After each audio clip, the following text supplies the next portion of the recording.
আসসালামু আলাইকুম। অষ্টম শ্রেণীর ইসলাম শিক্ষা টিউটোরিয়ালে তোমাদেরকে স্বাগতম।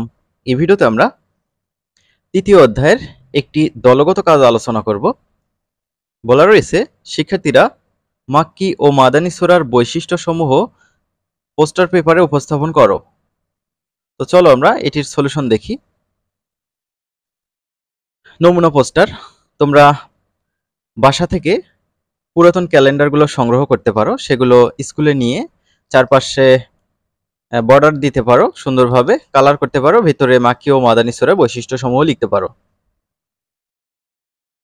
মাক্কি সূরার বৈশিষ্ট্য দেখো, 1 নম্বর লেখা হয়েছে, মাক্কি সূরাসমূহে তাওহীদ, রিসালাত, জান্নাত, জাহান্নাম ও কিয়ামতের বর্ণনা প্রাধান্য পেয়েছে।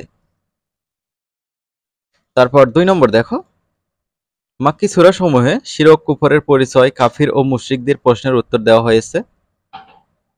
3 নম্বর, মাক্কি সূরাসমূহে এতিমদের সম্পদ হরণ, কন্যা সন্তানকে জীবন্ত কবর দেওয়ার কুপ্রথার বর্ণনা রয়েছে।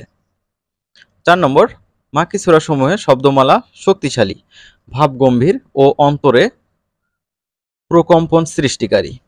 5 নম্বর লেখা হয়েছে, মাক্কি সূরাসমূহে শরীয়তের নীতিমালা, নবী রাসূলদের সফলতা ও তাদের অবাধ্যদের শোচনীয় পরিণতির বর্ণনা করা হয়েছে। 6 নম্বর লেখা হয়েছে, মাক্কি সূরাসমূহ আকারে ছোট এবং আয়াতগুলো ছোট। এবার দেখব মাদানী সূরার বৈশিষ্ট্য। এ সূরাসমূহে হালাল, হারাম, সালাত, যাকাত, সাওম, হজ, শরীয়তের বিধান বর্ণনা রয়েছে। এ সূরাসমূহে নিফাকের পরিচয় ও মুনাফিকদের ষড়যন্ত্রের কথা উল্লেখ রয়েছে।